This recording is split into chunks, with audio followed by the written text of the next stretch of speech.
All right. Good afternoon, good morning, good evening, everyone, depending on where you are in the world. My name is Zarinah El-Amin, and I am the founder of Book Power Publishing and the Power Author Academy. And welcome to one of our author spotlights.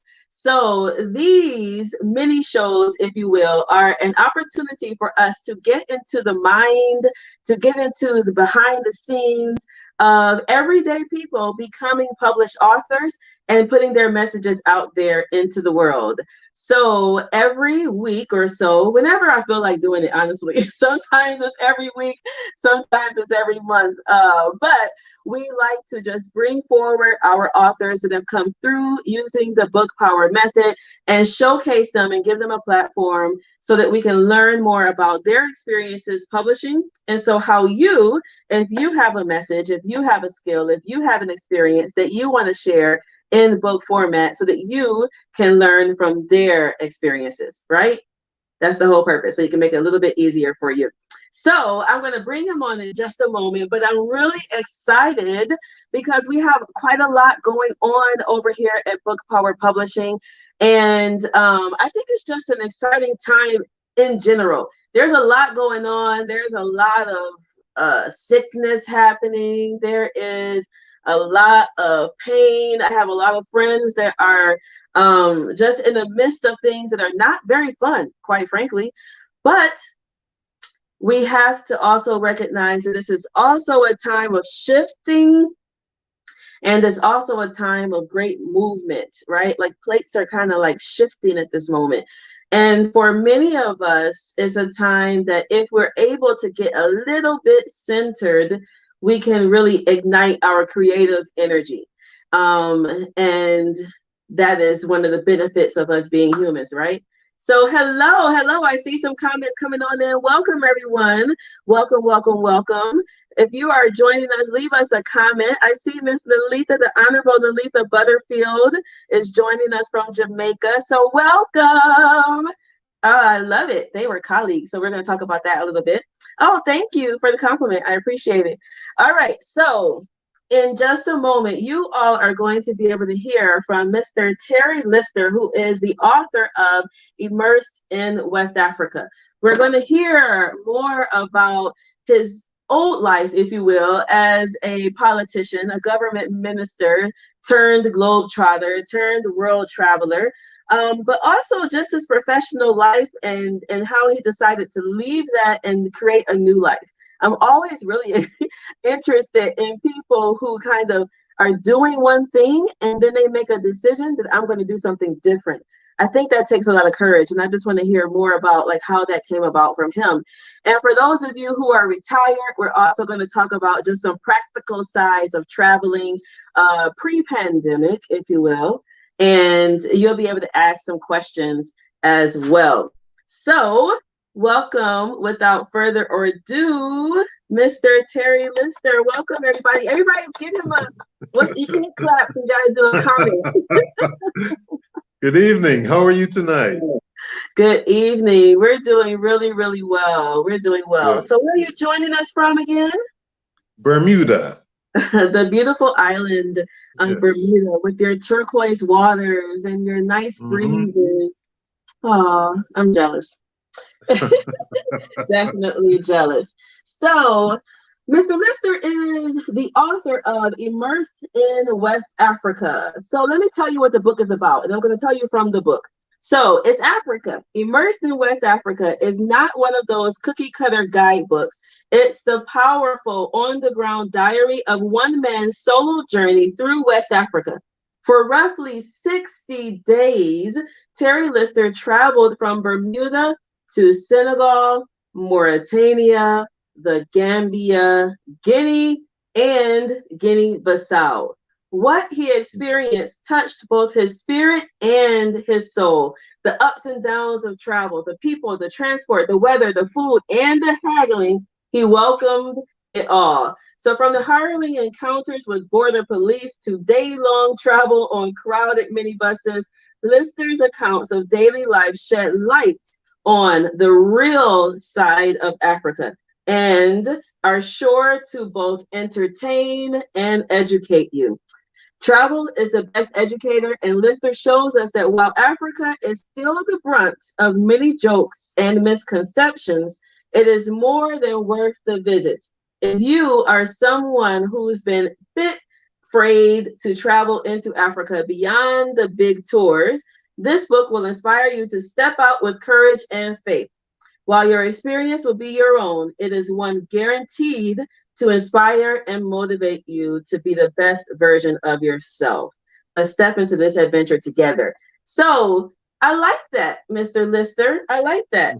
But I kind of want to pull back a little bit, right? We're going to talk about this travel thing. We're going to talk about the book, but I need to know like how you actually got to be where you are now, how this idea to start traveling, all of that, like where did that come from? So can you kind of take me back to maybe let's start at the moment where you decided that you wanted to travel? Like what was going on in your head as to why that was so important to you? Okay. I come from a family of travelers. My father and two of his brothers traveled all the time. His youngest brother was in Parliament with me, senior to me, of course. And people would say to me, where's your Uncle Walter? And I said, well, I haven't seen him in 3 days, so he must be away. That's how we were. And so as I was growing up, I had the same desire. And so by the time I was into my first career as a partner in Deloitte, I had made up my mind that I would retire at 60 and I would travel. And I stuck to that. Wait, hold on. You said your first career as a what? Partner at Deloitte, the accounting firm. Oh, okay. I was a partner there for 18 years. And then I became a member of parliament for 21 years. So the first 5 years was an overlap. I retired 5 years after also being in parliament. And then I continued on until I reached 60 and I retired. Now, when I graduated from college, I had been to 4 countries. When I retired at age 60, through my business travel and government travel, I've been to about 45 countries. Today, I've been to 96. So in the first 5 years of my retirement, I actually went to 51 countries, which is pretty incredible. But I don't believe in this passport stamp thing. You know, you like on a cruise ship, you go into a country for the day, they stamp your passport. I don't count those. Instead, as you read, I've been going to countries, I've been going away for 8 weeks and going to 3, 4, 5 countries, depending on how my personally developed agenda goes. And so when I started, I was in Central America. I went to all the countries in Central America. I then went to South America. I went to all the countries in South America except Venezuela. Not safe today, and I don't think it's a wise thing to go to. But as you know, conditions change. In the 90s, the last place you wanted to go on this side of the world was Colombia. However, I just love Bermuda. The only place I'd ever want to live. But if I was to live outside of Bermuda, having been to 96 countries, I would live in Colombia because it's a beautiful place. It's not the place of 1990. There's no Escobar and nobody else like him today. It's totally changed. And so 10 years from now, you and I may be on a trip to Venezuela and having a really good time, but we shouldn't go today. So after I finished all of that, I then started my African journeys. And I've been in Africa since October 2017. And my last trip ended in December 19. And since then, I've been in the lovely island of Bermuda. The lovely island of Bermuda. Awesome. Okay, I gotta step back though, because I feel like your background is just electric, and I am still interested in like how you made these decisions to do some of the things that you said. So you said them very quickly, but I feel like I need to like slow it down just a little bit. You know, Sure. First of all, you said your first career was in accounting, so that tells me Yes. something about the way that you think. Probably very organized and all of that. You know, A planner. a planner. A planner. Yes. All right, Yes. so you were in accounting, and then you said that you had a decision that you were going to retire by 60. Was that correct? Yes. Yes. Okay, where did you come up with that? Like 60, I'm going to retire by then. How did that come about? Well, you know, we could only be fit and able for so long. And I had no desire no matter what money I might have made. I had no desire to stay at the desk until I was 70, for instance, and then go off, because by the time I had been sitting at a desk all my work life and all my adult life, by the time I hit 70, I might not have been able to have the experiences that I've had at 60. When I first went into Central America, for instance, and in South America, in El Salvador, in Guatemala, in Honduras, and in Ecuador, I climbed up mountains. I climbed up a volcano that was bubbling. You get right up to the top and you look in and all the bubbles are coming up, just like you were in a chemistry class in high school. I don't know if I can do that 3 years from now, you see? So I really wanted to get started at 60 and go off and do these things and have that experience. Mm-hmm. Well, first of all, I love that. One of my mottos is to live bold and live full, right? And Yes. I'm 42. I have to catch myself now, like exactly how old am I? I'm 42. And, I'm thankful and blessed that I can move and all of that stuff. But I definitely don't want to, wait and put my life on hold until I'm some certain age and then pray in that state that I can still go. So I think the fact that you were conscious enough to think about taking these mini retirements, if you will, throughout, your career, and then picking an early age to retire makes a lot of sense. But can you talk to us about the planning of what is required to retire at 60? Because most people think they cannot retire at 60. You're a planner, so how did you plan it? Well, you really have to ensure that you have sufficient monies put aside and that you've got a good pension that's going to carry you. I was fortunate enough to have put all of that in place during my work career and build up the assets that allow me to hit the door at 60 and keep moving. Now, the other thing is, as people should know, Bermuda is the most expensive country in the world, bar none. We are the most expensive. And so if you can afford to live in Bermuda, you can afford to live anywhere. And so as a result, when I go away for the 2 months, I spend less money than I do when I'm home. I spend more money during the days that I spend in Bermuda. And so you might ask, well, how's that possible? Again, because I'm going for 60 days, I don't stay at the Hilton. I don't stay at the Marriott. I don't have a hotel bill of $100, $150, or $200 a night. My average hotel bill is about $40. Some nights it's half that. And you're staying in guest houses of good quality. And so that cuts it down quite a bit.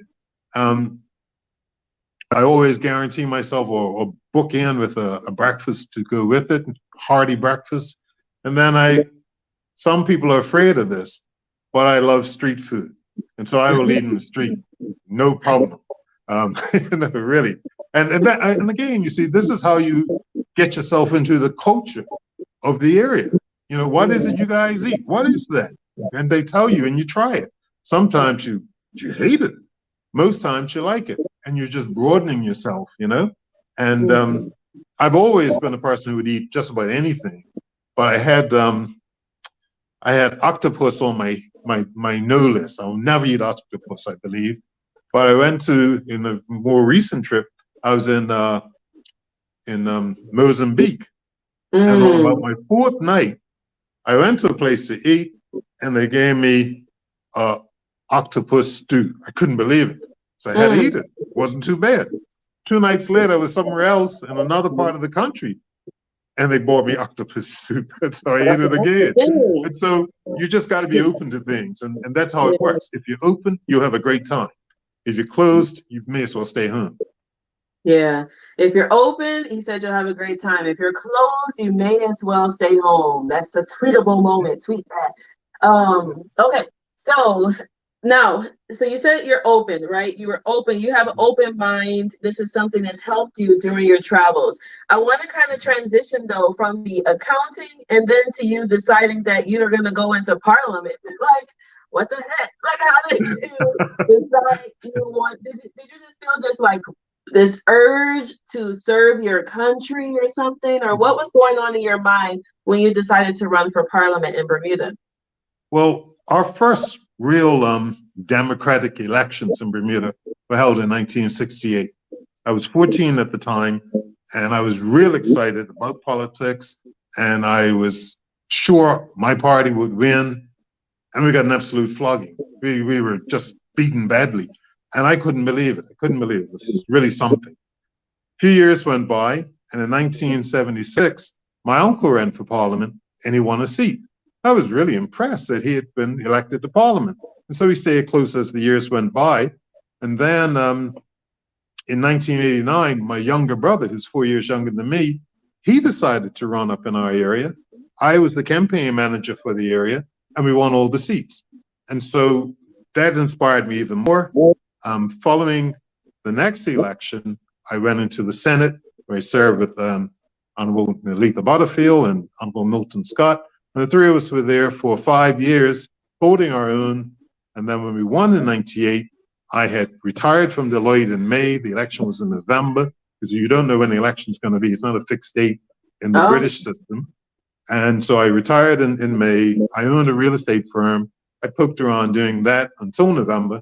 And when we won, I was fortunate enough to be appointed to the to the cabinet, which is pretty much a full-time job if you want to make it there, if you want to put in the hours. And so that's what I did from 98 until I finally retired in 2014. And when you retired, was it a difficult decision, or was it like, it's time to go? You know, how did that, because when I read some of the articles, I remember back, I don't remember, I think it might have been last year, I read some of the articles that came out about you in Bermuda, and they were talking about, you know, the Honorable Terry Lister retired, you know, 5 years ago, just retired. So I'm just curious, from your perspective, you know, how was that retirement decision from Parliament at that time? Well, for me, it was easy. I had certain beliefs, and one is you should give your best. And when you can't anymore, you should move on. I have a real problem, to be honest, when I look around at some of the countries I've been to, and the leader is 85 years old and this sort of thing. Politicians are to represent the people. They're to hear the views, understand the views, and carry them forward. At 60, I was having a hard time figuring out what our young people were saying to me. You know, they're in a different world from me, and I was supposed to represent them. And so I was quite happy to step aside and let someone else younger take on that role and do it better. And so again, when I look at these leaders around the world who are 85 and 80 years, how do they represent the views of young people? How do they do that? Because I can't see how they do it. And so I was happy, and I moved on to my next career. Which was a globetrotter. Yes. A globetrotter. So, okay, so you moved on to this next career of being a traveler. Now, when you travel, do you travel alone? Because you're doing slow travel, which is the type of travel I like. I like slow travel, because you can really get into the country and see things that you can't see in a quick 5-day trip or such. But, you know, are you traveling alone? Are you traveling with groups? Like, what's your travel setup look like? I want to be able to get up in the morning and do what I think I want to do. So, you know, sometimes people say to me, Terry, why didn't you organize tours and take people to these places you've been to? And I give them a nice smile, and that's where the conversation ends. I have no intention of taking anybody anywhere. I want to be able to go and do. And so I've spent the time, my time in South America was in Central America, was learning how it was going to work for me. But that was the biggest part of it, as well as seeing beautiful countries. And so I learned how long my trip should be. I went 6 weeks, I went 8 weeks, I went 10 weeks, I went 12 weeks. 8 weeks was right. 6 was too short, 10 and 12 were too long. I started to get antsy to get back home. And so I settled on the 8 weeks. I then found that in the early stages, I looked at, in preparing, I looked at everything that was interesting. And I built a schedule that almost was, you know, at 8:01 you'll do this, 9:15 you'll do this, that sort of thing. And I found that was too restrictive. And so by the time I had finished in Central America, I'd worked out a schedule where each day I had a few things I was going to do and enjoy, but I had free time in there for what just happened, you know? So if I went to have lunch and I picked up some street food, and I went and sat in the parks. And as you may know, in South and Central America, every city, every town has a central park. It's always very nice. I'd go sit in the park, and there'd be a band playing. Or the next time you go in the park, there'd be jugglers or people telling stories. And I couldn't speak Spanish. I didn't know what they were saying, but they'd build a crowd and it seemed interesting. So I'd follow on. And so to me, that was a benefit.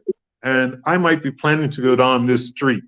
I get halfway down, I happen to look around, and I see something really interesting. Now, if I'm on a time constraint, I have to walk past it. But I'm never coming back. So I may as well stop and see what's going on. And so that's how my system works now. Mm-hmm. So the thing I love about it is that, for those people who have been afraid of travel, or they feel like they have to get it 100% right out of the gate. What I love about what you just said is that you allowed yourself the grace to see how this thing was going to work for you. You tried different lengths of time, to see how you feel, when you feel good, when you feel like it's time to go. So I think for everyone who is kind of deciding how they want to travel, all of us are individuals. You're going to start doing some things and then see what feels good for you. You may not like the I won't say freedom. You may not like the anxiety of not having a schedule. Some people need to have a schedule. So if that's you, then you may want to go on group tours, or you may want to have somebody plan something for you. But the big takeaway at this moment is that don't be afraid to fail, quote unquote, while you're traveling. What have been some of your big scary moments? Like, have there been any moments that have just been like, ah? Well, what I try my best to do, even in the daytime, is never turn on a street that's empty. You know what's going to happen. And in many cities and towns, you have long, long streets. I was in Guatemala City. Guatemala is a beautiful country. I'd advise anybody to go there and have a good time. But cities and capital cities all over the world are dangerous. Okay? You have to take that as a given. They're just dangerous. Guat City is dangerous. And so I didn't really want to be out walking around at night. I'd gone down a street during the daytime. I approached the street and I saw it was a long street. And I thought, no, I'm not going to walk on that street. That night I had gone out and I had a taxi bringing me back, and the driver couldn't find his way. Now, I always assumed that the taxi driver's been driving all his life. And in fact, it might be his first week on the job. He's 60 and retired and go and drive a cab. That could be the case, right? But that never enters my mind. I always think something awkward is happening here. So this guy couldn't find his way. And he went to turn down that street. And I screamed and hollered at him and made him go this way, that way, all in English. He didn't understand a word of English. I couldn't speak to him in Spanish. And I got very aggressive. So he knew something was up. And I just started giving him directions, make him turn here, make him turn there. And we ended up in front of the hotel. Just from me realizing where I was. And so two things out of that. One, I always go out during the day and I look, okay? My father had told us, get landmarks. When you walk outside the hotel, look up in the sky, see what's up there, and use that to get back. Never forgotten that. The second thing is, if you think a place is dangerous, go and see it during the day. Because in some of my trips, something comes up, this little area that seems like it's got some nice stuff, but there's a bottom line that says, don't enter. Don't go down there. It's not safe. And so I'll go out during the day and see. And if it seems fine to me, I may go back at night. I was in French Guiana, in their capital city, Cayenne, and there's a region, an area like that. Well, I walked down that street during the day and I wanted to run. I was frightened during the day. So I didn't go there at night. Right. Yeah, and you're a man. A lot of women are really afraid to travel because we're women, right? And we're a little bit more vulnerable to everything that's going on. So what I love is that, you have to use your instincts when you travel. If you're feeling a little bit off, you don't have to go down there. You have nothing to prove to anybody. Right. But sometimes it happens. I was in Guinea-Bissau. I think I wrote about it in the book. I was walking around their capital city, Bissau, and I was in this main sort of touristy part of the city. But I turned the corner, and as I turned onto the street, all I could see were guys who were, I would assume, unemployed, anywhere from 20 to 40 years old. And there were tons of these guys just hanging around, and they looked tough. And I was really, really uncomfortable Uh-huh, uh-huh. when I turned onto the street. So I had to walk down that street like I owned it, and then get off it as fast as I could. You gotta fake it till you make it. Fake it till you make it. So what you've been, 96, that's a lot of places that you've been. Yes. Like what are some of your favorite spots? Because let me set it up this way. I'm gonna ask you what are some of your favorite spots, but I'm asking because one of my girlfriends she's traveled around West Africa. She's also traveled around east, like Kenya and some other places. But she did a post the other day and she was like, all of Africa looks just the same, right? This was her, to me, it doesn't at all. But in her view, she was like, many of the cities, she was talking about Nigeria, Senegal, I think Guinea, Gambia, or whatever. She was like, they all look the same in the city. I'm wondering from your perspective, like, what's your favorite place, but then what are some of the differences or similarities? Like, do you agree with her or how have you experienced it?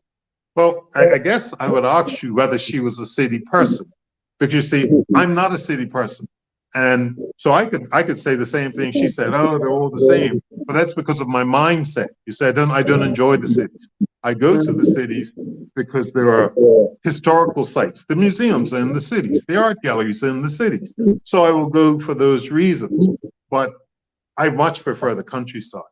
And when I'm in a car that's taking me from point A to point B, and it's going to take me all day, I'm still happy because I'm looking out at the scenery. I take a few pictures as the car stops, and I really enjoy that. So being out in the country for me is fine.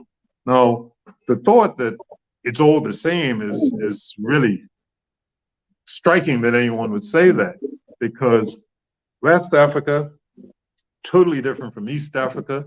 East Africa is similar, but not the same as Southern Africa. Northern Africa is totally different from all of those. And Africa is really divided into 6 regions. I've been into 5 of them. I've been into the 6th, but in a small degree. And so I see the differences as I move around. Northern Africa, as you know, is Arab Africa. It's not Black Africa. It's a totally different sense, a totally different feeling. When you go down into West Africa, you're in pretty much the poorest parts of Africa, though there are other parts that are even more poor due to war or the way the colonial system worked. But you can be in West Africa and take a 100-mile drive, and it take you 10 hours. If you're in East Africa, you take a 100-mile drive, it'll take you 2 hours. Just infrastructure. And that's all it is. And so if you want to be in a place where things are modern, then you go really to East Africa. But even saying that, all over the continent, there's modern housing. This idea of everybody lives in a hut. Right. That's just not true. Abidjan is really a beautiful city. They call it the Paris of Africa. It's fantastic. Dakar is a great city. You move into Ghana and you have Accra. You go inland and you'll see Kisumu, which is the heart of the Ashanti Empire. And again, worth going and spending time there. So there's a difference everywhere you go. I love it. I love it. I love it. I love it. For those who are just joining us, we are speaking to Mr. Terry Lister, who is the author of Immersed in West Africa, my solo journey across Senegal, Mauritania, the Gambia, Guinea, and Guinea-Bissau. So let's jump into the book for a moment, because I think that the way you put your book together was very interesting to me. And a lot of people often feel like when they want to put a book together, that it's going to be a really, really daunting task, and they have to start from scratch, like from a blank page. And you did it. So can you tell me about like the content and where the idea for the book came from? Okay. When I took off in November 14, I just wanted to go and see all of these places. As I was doing it, though, I thought, I need to capture this for tomorrow. Someday my children or my grandchildren would like to sit down and look at what I did. And so I tried to take as many pictures as I could and make notes and this sort of thing. My daughter Letitia then said to me, Dad, you have to do a blog. Well, when I heard her say blog, immediately a four-letter word came to mind, and it was work. I had no desire to do no, we're not going to do a blog. It's only work. I'm not going to do it. But then as time went on, as I continued, it became really obvious to me that I needed to do something. And so I began to chronicle my days by making posts to Facebook. And so to my people who read my page could keep up with what I was up to. They would write me and ask me questions, which was really great because I could answer them. And their questions made me sort of anticipate what would come when I wrote the next piece. And so, it was better. After I'd been doing that for about a year, people started to say, Terry, you have to write a book. And I heard that four-letter word again, not book, work. And so I didn't want to do it. But I continued on. And by the time we got to 2019, I realized that I really should do the book. And so the book starts, my journey starts in Africa, although, as I said earlier, I've been to South and Central America. Now, what really got me to write about Africa is that I'm a proud Black man. I've given my life to trying to improve conditions and this sort of thing. And I've always been annoyed with the stories that come out of Africa. It will have you think grass huts. It would have you think, it's like, you always see pictures of the dancing groups, the ladies, and nobody's got a top on, and it's just a nonsense. And that's what's portrayed. And so I wanted to go observe at the on-the-ground level, see how people lived, see what they did, and then report it back, and report it back fairly. And I think I've done that. I feel like I've met my goal.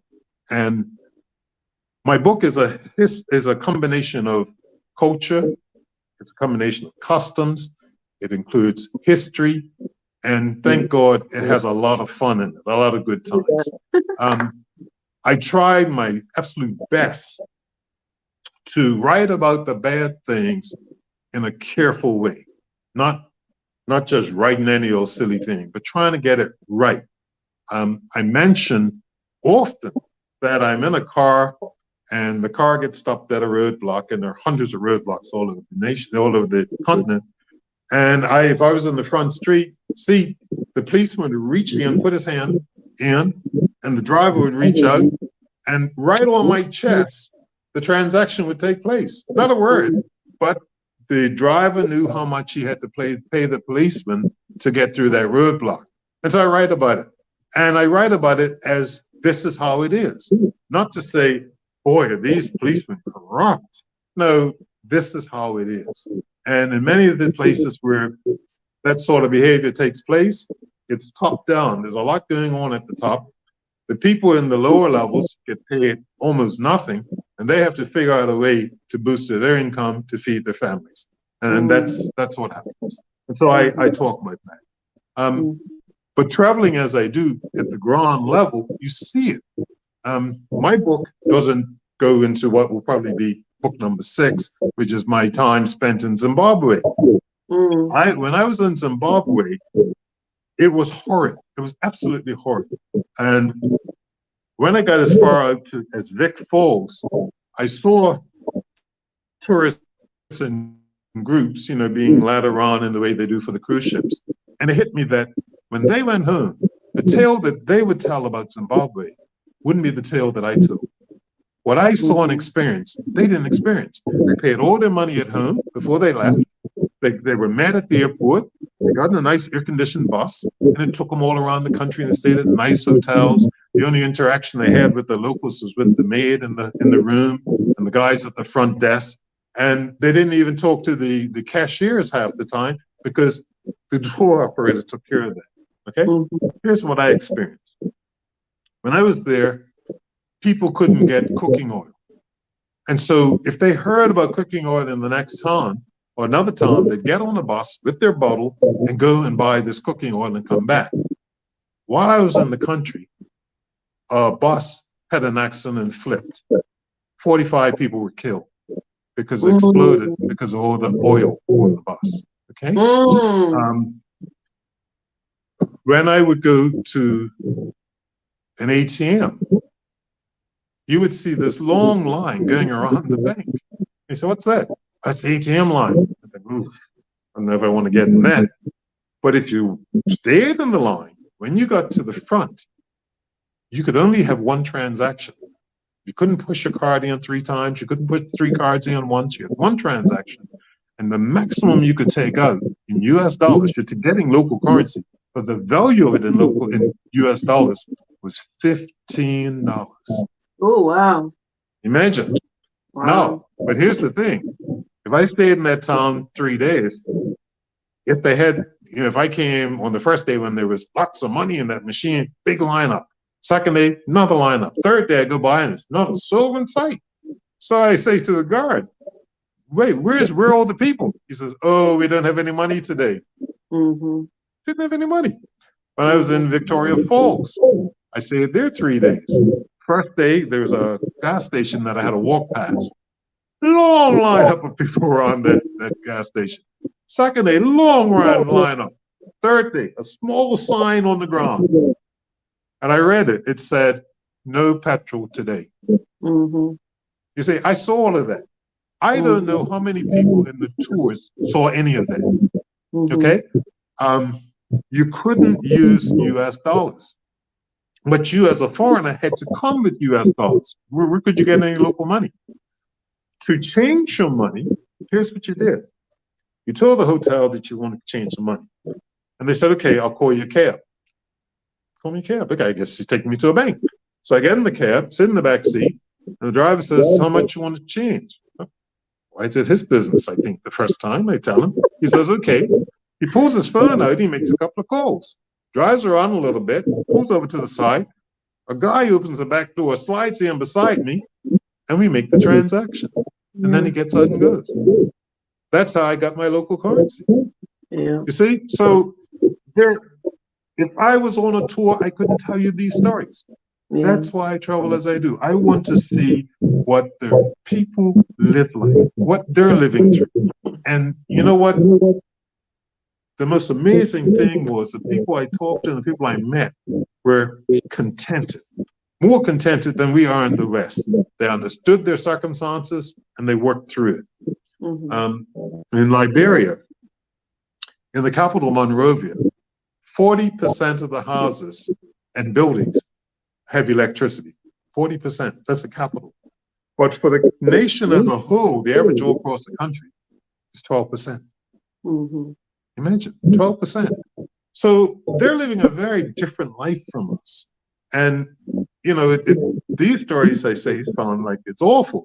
On the other hand, when you're in Kenya, you may not carry a lot of cash. Instead, you have your cell phone. And you get in the taxi and you say, listen, I want to go such and such a place. He says, okay. I say, how much is that?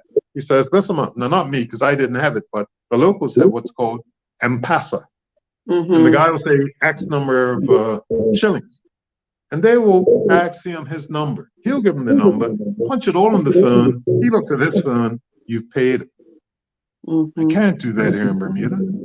I don't know if you can do that in the States, but that's how they do it. And I mean, I'm totally impressed. When I see this, I'm blown away. So not everything is bad. There are some areas where they're ahead of us, and it's quite impressive. In Kenya, in the middle of 2019, the president predicted, this is pre-COVID, he predicted that within a year, there would be 100% renewable energy. 100%. None of us have managed to do that in the West yet. You see, so you've got to get there, get on the ground, talk to people, and find out what's really happening. Yeah, you have to get on the ground, talk to people, and find out what's really happening. And you know, some people I feel can do it, and some people They can't. But if you can at least do it once, at least in your life, if you can get out of the cruise ship, if you will, I would never Hmm. forget. Like I remember we were in Indonesia, and I organized a tour. I organized tours. You know that, right? But it definitely you got to be responsible for a lot of people. So it's a lot of work, as you said. That Yep. foreign word, it's a lot of work. But I remember one of someone that I met there. I'm trying to see how can I say it in an anonymous way, but someone that I met there, we were on the ocean, right? And so, as you know, like when you go to any of these countries and you're on the ocean, there are fishermen that come in and bring the fish, Yeah. catch of the day or whatever. So we had gone to one of these like big fish houses or whatever, where you go in and then there's like stalls all around. And one of the ladies came out and she was like, "I'm not eating this fish. I'm not eating this fish. It's not on ice. This is not safe." Like, this is not safe. It's not nice. Like, this is not, the sanitary conditions. This is not what it's at. It's not saying we're right on the ocean. Like, this fish is freshly caught just like now, like right now. Right? But she said, I've traveled all over the world, but her travel was not the same type of travel that you travel. Like, her travel was where she would go to a resort, right? And she would be like in an all-inclusive resort. So she could be in Dominican Republic, she could be in, Bali, she could be wherever, but it was all the same because of the way that the tourism was set up. That's right. So, That's right. like, what do you suggest for someone who maybe has never had the type of real life, travel experience that you are talking about, and they want to try it, they want to experience it, but they are afraid? Like, what do you Hmm. suggest a newbie do? To be honest, if you're going 50, let's say, and you've never done it, you've always been afraid of doing it, my advice is don't do it. Plain and simple. Don't do it. Don't do it. Don't do it. Because you'll be afraid every day. But here's the other side. And I first saw it in Central America, and it really impressed me. The number of young people who go, they just go, and I get to talk to these kids. They're 22, 23. I'm three times their age. And I say, well, what are your plans? Where are you going next? Well, we're going to go home in 2 months. I said, okay, well, what are you going to do in the interim? We don't know. If they're telling the truth, they don't know. They're going to go where they go. And that's how they do it. And I mean, I was so impressed with these kids. I'll tell you the truth. I'm really impressed with their sense of adventure and their willingness to go out. So they're the big numbers. But then you have the small numbers. I got in a bad situation at El Salvador. Um, I was in this place called Santa Ana, and I'd gone there to climb this volcano. And when I was driving, when the bus was driving there, it went up high and it got really, really cool. And I'm thinking, oh my gracious, this is going to be a horrible state. But then it came down the other side and it was at, sort of sea level, and it was nice and warm and everything was fine. So that first night, I'm staying in the hostel and I'm talking to the owner and we're having a nice chat. And this couple come along and they look like they're in their 80s, high 70s at the youngest. And so they join in the conversation and they say that they had been in Guatemala a couple of weeks ago, or a week or two ago, and they had climbed this particular mountain. Well, it was the biggest mountain in Guatemala. I'm thinking, my word, you went up that mountain? Yes, we went up that mountain. So I'm really impressed, and I'm thinking, well, and you're going tomorrow? Yes, we're going up the mountain tomorrow. So I'm thinking, oh, well, I'm going to be all right. If these guys can do it, I'll be okay. So the next morning I get up, and you have to leave really early. You're supposed to be there like 7:30. So I get up. I don't look for them. They go about whatever way they went. I went whatever way I went. We all got up there to the hill, and it was really three mountains. In the middle, they had a paved road going up where the bus went, and they had the administrative center there. On the left, they had this volcano that was all green, big trees and this sort of thing. And at the top was a lake. The crater was a lake. You looked in and you saw blue water, and it was really beautiful. So I'm going to climb this thing. It's not supposed to be overly difficult. On the other side, is this volcano that had erupted in the 60s. And it was all rock, from little pieces like this to boulders bigger than me. There wasn't a blade of grass on that side. So, I'm never going to climb that. I can live to be a million. I'm not climbing that. I'm going up the easy one. So it was slightly windy, not very windy, but slightly windy. And so when the time came for us to go, they brought us all together and said, listen, the Green Mountain, because of the crater at the top, we will not let you go up that mountain because you could, if you don't pay attention, you could fall in just to a big gust. So we don't do that on windy days. So you can leave and go along home, or you can all go up the other mountain. So I'm looking around, I don't know what I'm going to do. I'm not sure at this point. I'm looking all around. I see the couple. I said, you guys going up? Oh, yeah, we're going up. Everybody was going up. So I said, okay, let me go up. So remember, I'm in the middle mountain. So in order to get to the other mountain, we have to climb down the mountain. It took 45 minutes to get to the bottom. So 45 minutes of hard climbing down before we could start climbing up. So when I get down, I see the wife. I didn't see the husband. I assume he's somewhere else for the moment. I chat with her a little bit, and then I start up. And by the time I got halfway up, I was dead. I was really in trouble. I mean, it was awful. And so this young girl, she was about 17, stopped and started to talk to me. She coached me up, got me to the top. She was Salvadorian by birth, but she lived in Montreal. Her family had moved to Montreal. And so finally I get up to the top. And by the time I get up to the top, it's like about 5 or 6 stragglers. The guys who've been up there all this time are ready to go down. So they turn and start going down. So I'm so bushed, I didn't even really look around at the people. I looked in the place and I start going down. As I go down, it becomes harder and harder and harder. Finally, I get to the bottom. And fortunately, this young girl, she's going one, has baby any mine, I think. But when I get down, she's there and she says, let me introduce you to my mom. Well, her mom, thank God, was a doctor on staff in the main hospital in Montreal. So she looks at me, she says, look, I got some chocolate, take this chocolate, all this sort of thing, right? And from there, I struggled to get up to the top. It's really, really bad. So I climb onto the last bus, go back into town, and as we're almost in town, waving at me at the couple. I said, I didn't see you guys. I said, oh, let's go to dinner together. So the 3 of us go off to dinner. I'm sitting there, I'm saying, well, how did you manage today? And the guy says, oh, I didn't go anywhere. I just stayed on the ground all day. And the wife says, well, when I got down to the bottom and looked up and saw how hard it was, I turned around and went back up. So I had gone up this mountain thinking that they were going, and if they could make it, I could make it. And they had the good sense to know that they couldn't make it. Man, you gotta know yourself. You can't be getting sucked into that peer pressure. That peer pressure will have you dying out there trying to climb those mountains. Yeah, but that's to speak to your point about trying to start traveling and trying to do things, not waiting until you're older and older and older if you want to have That's these right. types of, That's right. if you want to have these types of experiences.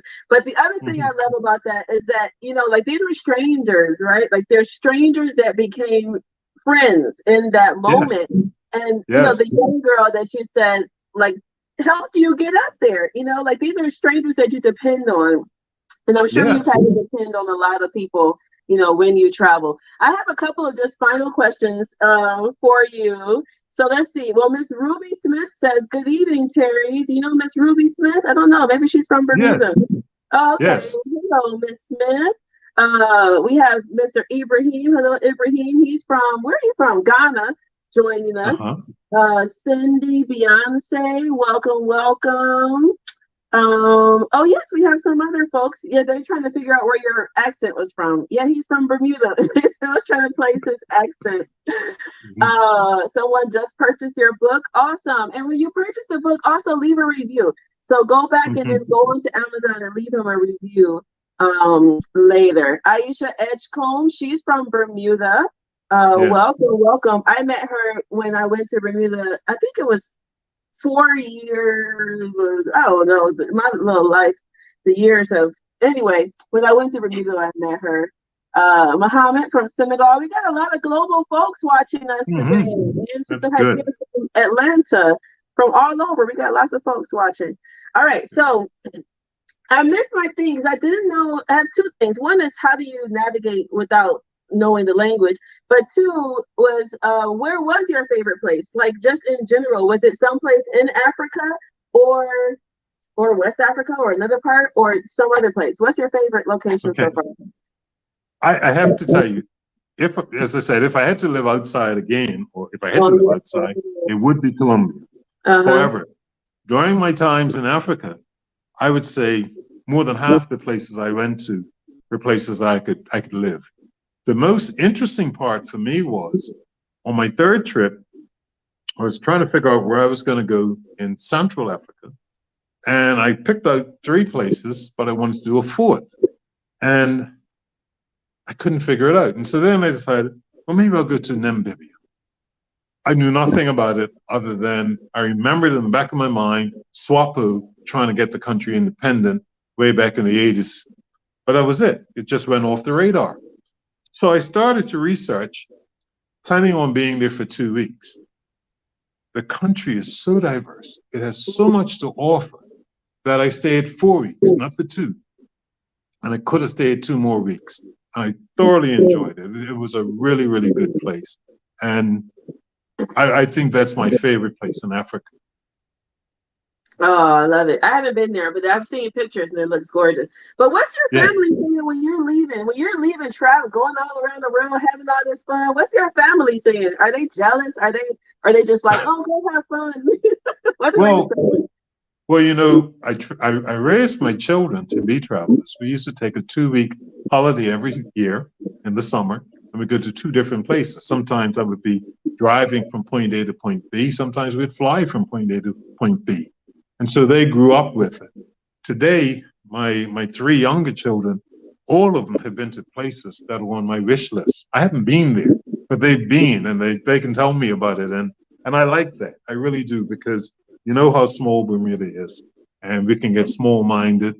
We have this ability to believe certain things, like we believe we're the best place in the world. Nobody can convince us otherwise. And actually, we're not, but we think it. And so, if you don't go off the island often enough, you'll start to believe these things about yourself. It's better to go off and see other things and get a better understanding of other people. And so that's what I've been able to do. That's what my parents did, and that's what I've tried to teach my children to do. And they've done it. They've done it. Awesome, awesome. All right, so let's see. Any questions? If you all have any questions, feel free to put them into the chat box, and I will bring them. I will bring them up. Let's see. So Sister Amina, oh, she's from Bermuda too. So she Yes. says she's hoping to go back to Senegal soon. Anything or any activity would you recommend in Senegal?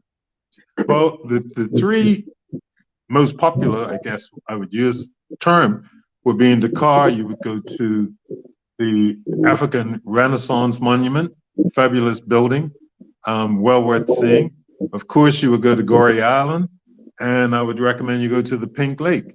Um, Goree Island, the Senegalese did a brilliant job, in my opinion, of having everybody believe that Goree Island was the slave port. And, there's the door of no return. And people believe there's one door of no return. But there are hundreds of doors of no return. There are hundreds of slave castles up and down the west coast of Africa. And you can go to many. When I was doing my research, I found out about a fort called Fort Catal in Guinea-Bissau. And I decided I wanted to go there because what I read about it was during the days of Drakes and Hawkins, they ran into that port, fought off the Portuguese, and stole their slaves and took them to the New World and sold them. And so I wanted to see this fort where these guys had done that. So I went to the fort. It doesn't have the reputation of these other places, but it's just an example of how they're all there. So I would definitely recommend those in the car. If you want to go north, almost right up to the Mauritanian border, is St. Louis.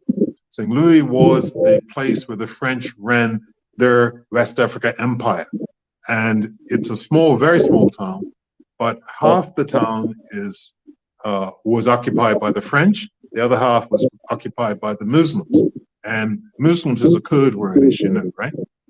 When they say the Muslims, what they really mean is the black people, okay? And so the area where the Muslims live has had continuous ownership, and so the house is all nice, et cetera, et cetera. Not as nice as those in the French area, but it's gone down the family all these years. When you go into the French area, you'll see things that are just falling apart, because when the independence was declared, the French packed up and left the next day almost. But the ownership stayed with them. And so there are a lot of houses there where from time to time, somebody will come from France and say, my father owned this house, it's my house. And so they'll fight in court over it. And so resultantly, the native people can't get control of the properties, but they'll go and live in them.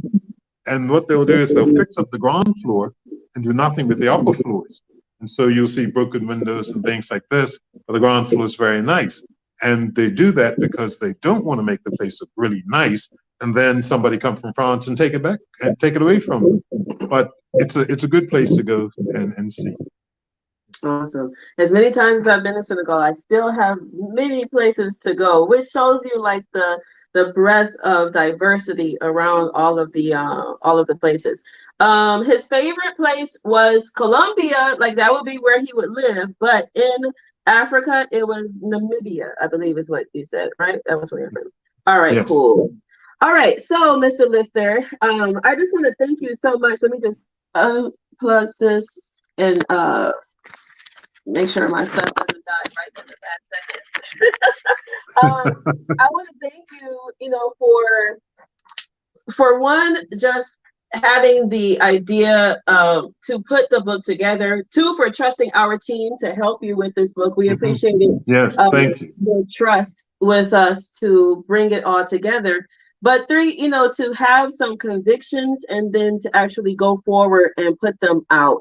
A lot of people always say this, but people do talk about stuff. They talk about dreams. They talk about ideas and things that they have, but they don't actually put the effort into bringing them to reality.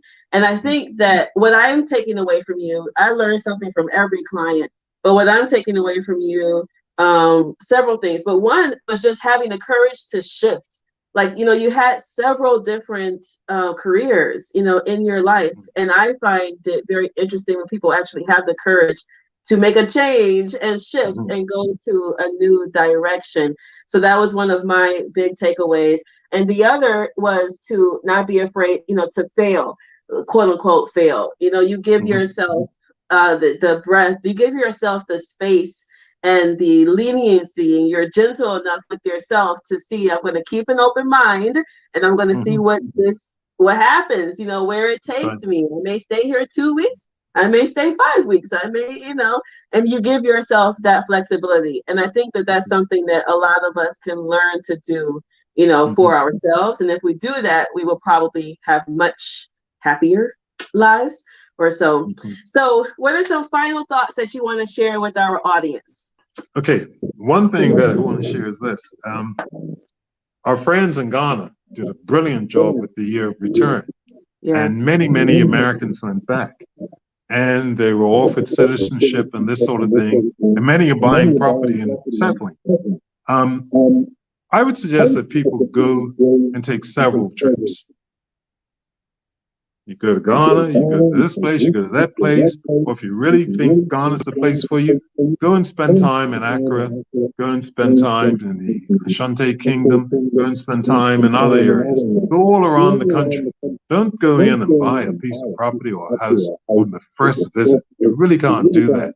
I, like yourself, I'm sure, and I am in many Facebook travel groups, and I'm seeing this in the Black American travel groups, where people are jumping up and saying, oh, I'm going to go to Ghana, I'm going to Ghana. And I think, well, how many times have you been? Just once. it's a huge change to leave the United States and go and live in Africa. And I really think people should go over, take a look, and see what's really going on, and stay. Find a place to stay and find a place to be happy. But you certainly can't do that on your first day. So give yourself the opportunity to explore it and see, and see how it feels for you or such. Awesome, awesome. So you all, we have been speaking to the author of Immersed in West Africa, Mr. Terry Lister from Bermuda. He is a former accountant turned government minister turned real estate broker turned globetrotter, and he's had an illustrious, inspiring life, and he's showing us the world through his travels. So you all can follow him. He's on Facebook. Just look up Terry Lister. Of course, get the book Immersed in West Africa, which is a compilation of his travels through 5 countries in West Africa. And through his Facebook post, which I told you all, you don't have to start from scratch. You can do some unique ways to pull stuff together. But go definitely buy the book, leave him a review. And for those who are interested in following him, you can find him on Facebook. Mr. Lister, thank you so much. We really enjoyed you. Thank you very much. All right. Good evening, everybody. Have a good day.